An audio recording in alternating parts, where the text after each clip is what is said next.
Three, two, one, go.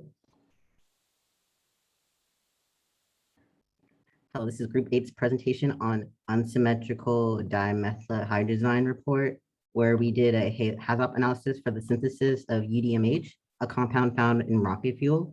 We analyzed 20 possible deviations in the process, noting the severity, causes, consequences, and future recommendations for each deviation. UDMH is made in 3 steps. The first step oxidizes ammonia to get nitric oxide, which is then used with oxygen and dimethylamine to yield nitroso. Nitroso is then purified and combined with hydrogen to yield UDMH. So this is a hydrogenator where the purified nitroso is hydrogenated in batches. The solution is in the tank is then stirred by an agitator, which is shown on the right here. The UDMH is then filtered. And we are presenting what we identified to be the top 4 riskiest deviations that focus on temperature, flow, pressure, and the process operation. The first process parameter we chose to investigate was temperature. The guide word for this parameter is low, as the deviation identified in this scenario is the temperature of the hydrogenator being lower than 50 degrees Celsius, which is too low for the hydrogenation reaction to occur. This deviation could have been caused by operator error, as a manually controlled steam valve is used to heat the nitroso storage tank to 50 degrees Celsius that then feeds into the hydrogenator. If the steam valve is shut off before the nitroso storage tank and its contents reach 50 degrees Celsius, the reactants in the storage tank would not have reached the adequate temperature, thus prohibiting hydrogenation to occur. This particular deviation could have specifically damaging consequences due to the volatility of the substances involved. If the temperature of the reactants is not high enough for the reaction to occur, the liquid hydrogen and nitroso would mix without reacting. This would leave large volumes of liquid hydrogen in the process unit, and if exposed to air, it would immediately ignite, causing a large fire that could injure workers and the structure of the facility. Therefore, the unmitigated risk associated with this deviation is high. As this deviation would most likely be caused by human error, it is recommended that this heating system be automated. Combined with a temperature indicator, a control could be put in place that consistently ensures the nitroso stream is kept at 50 degrees Celsius. This new system, once in place, should undergo consistent maintenance and routine process checks. The second deviation considered here is low chain oil flow. The process parameter is flow, and the guide word is low. What could cause this deviation? The oil level must be checked manually by the process operator because it is not on the P and ID system. Humans make mistakes, and the operator might forget to check the level or forget to fill it. Beyond that, there could be leaks or blockages in the reservoir tank or supply line. Now, what would happen if the chain oil flow is low?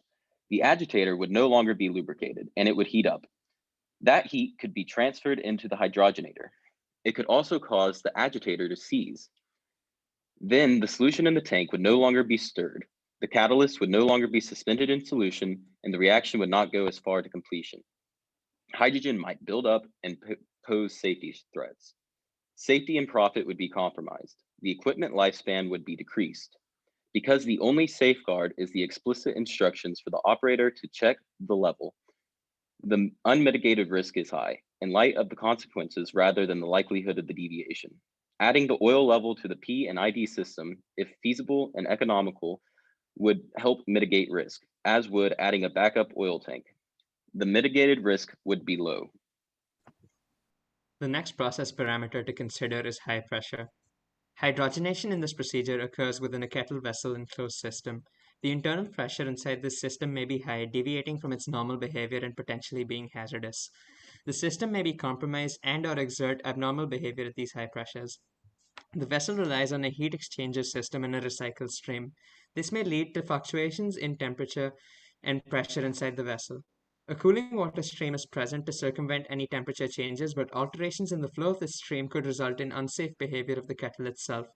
The vessel also relies on a staggered batch-based production model approach. There are bound to be alterations between runs of this process and potential fluctuations in temperature. Pressure and the temperature increases may pose a risk to workers' safety due to the risks of explosion of the vessel or its constituent parts. The current safeguards for high pressure relies on external manual venting, which may lead to incomplete reaction proceedings and low production of products, even procedural delays. This can have financial implications of startup procedure costs and reinitialization process costs. A safeguard exists in the form of manual venting of the gases to a hydrogen scrubbing and collection system. This is a process that requires physical detection and situation-dependent decision processing. This exists where other safeguards have failed or are simply not efficient enough to prevent downstream control. Even though the frequency of such incidents may be low, there is a high risk due to the manual component and the possibility of serious injury or death. Recommendations to improve the safeguard are the procedure of autonomous and machine-controlled regular venting of gases to allow for uniform checks of pressure and systematic handling of high-pressure scenarios. Flow sensing and temperature sensing for the cooling water stream will also allow for more fine control. The use of high-duty kettles are not constrained by pressure, and they can also be considered. In this condition, any venting would be ensured to be absolute and of the highest level of safety. Under these conditions, the risk of injury would be low due to the overlapping safeguards and preventive measures. The fourth process deviation we focused on involves the hydrogenation kettle and potential hydrogen leaks. The process parameter chosen in this case is operation, and our guide word is high. When we're looking for potential causes, a potential cause for a hydrogen leak revolves around strain on the kettle, and that is because nitroso is being pumped in great quantities that could cause ruptures and thus leaks. And during the hydrogenation process, because there's a catalyst being used, certain particles from the catalyst could cause rusting in valves and thus even more leaks. And the process involves reacting hydrogen with nitroso in a very uncontrolled manner. And if that is left unchecked, then that can cause uncontrollable reactions to occur and great pressure accumulation and hydrogen buildup in catalyst feed lines. Consequences as a result of that are asphyxiation and possible explosions in the facility, which could then lead to injury or fatalities of employees or just other patrons in the area. It could also lead to contamination of the product, which would be less than ideal, and damage to just equipment and the facility in general if there were to be a resulting explosion. The unmitigated risk of this is high, so we recommend that they include a high-powered ventilation system to vent out any excess gas that may be trying to accumulate, to include some sensors in case there is accumulating gas. It can detect if there's too much gas present, which can then go through to a computer programming software detection system to alert employees and operators and activate the high-powered ventilation system that was previously mentioned. If these are implemented, the mitigated risk would be low. Thank you for listening to this presentation. We hope you take these recommendations into account, and thank you.